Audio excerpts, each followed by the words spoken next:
কিন্তু আমি আসলে বিএনপি করি। আচ্ছা, ঠিক আছে, আমি বিএনপি করি, বিএনপির দল করি, কিন্তু আমি অত বড় রাজনীতি নেতা না যাতে করে আমার কাছে পিস্তল থাকতেও পিস্তল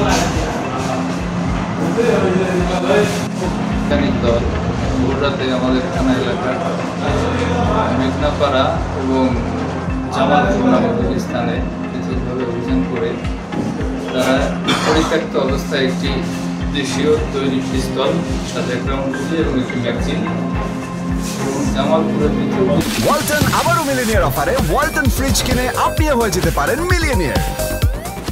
বাড়ি থেকে 6 রাউন্ড রিভলভারের গুলি, হচ্ছে 4টি ককটেল এবং 7টি রামদা এবং আরও হচ্ছে 2টি ছোরা, 2টি চাইনিজ কুড়াল উদ্ধার করেছে এবং অপর আরেকজনের বাড়ি থেকে 5টি ককটেল উদ্ধার।